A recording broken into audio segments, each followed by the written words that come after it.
I'm the fan with our resident rugby league injury analyst at NRL Physio. Welcome. We are going to talk hamstrings. Everything you need to know about the hamstring. On Tony, we've got him turned around.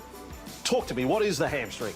Hamstring is a muscle that attaches from up underneath the buttock right down to the knee, and its function is mainly to bend the knee, but also to help you through things like sprinting, chasing down players who've made a break, that kind of thing. All right, you often hear about, oh, he's come off, he's got a little niggle or a twinge. Absolutely. Is that literally what it is? There's no actual tear of the hamstring? Yeah, look, usually in layman's terms, if you hear, oh, he's just got a twinge, it is a minor hamstring injury, so very rarely is a tear involved. There might be a small grade 1 strain or maybe even just some inflammation or soreness in the area, but that doesn't necessarily mean that the player's going to be back the following week, because the hamstring injury has one of the highest re-injury rates out of all muscle strains. Well, we'll explore that more in a moment. What about when the hamstring is actually torn? And there's a couple of ways to tear a hamstring. Absolutely, yeah. So the two most common ways to tear the hamstring are a sprinting strain. So in other words, the common one that we Sprinting downfield and pulling up like he's been shot. Yep. Shot by a sniper, we all know that one. Sure. But the other one that you see probably less commonly in NRL is called a stretch hamstring strain. So the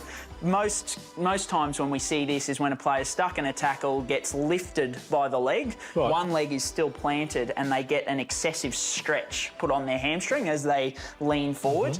That can be quite nasty, and funnily enough, as a general rule, those stretch hamstring strains take longer to recover from. Now, if our viewers follow you on social media, on Twitter at NRL Physio, you often put a grade of an injury and you're able to put a time frame for that grade. Now, that works for the hamstring as well, does it? Yeah, definitely. So, look, what you'll notice is that the hamstring is a little bit longer than most muscle injuries. So, you know, if it's a quad, if it's a calf, those kind of things, usually if it's a minor strain, you can sometimes see the player come back the following week because the risk of re-injury is quite low and you can rehab it generally pretty quickly. With the hamstring, straight away, usually if there's a grade 1 strain, the player very, very unlikely to play the next week. So usually at least a 2-week recovery.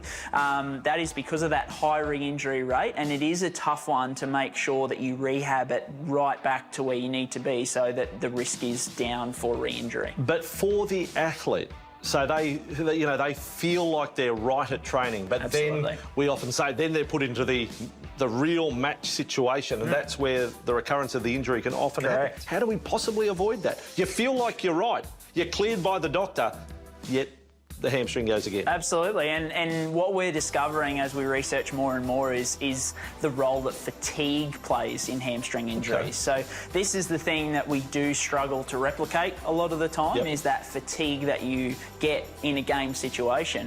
We're getting better, slowly but surely, but the hamstring is one that still has a re-injury rate of up to 30%, and that's because we're not quite all on top of how to keep that hamstring injury away. All very interesting. The hamstring injury, sadly, is here to stay. It is part of football. Thanks for coming on the show at NRL Physio. Always a pleasure.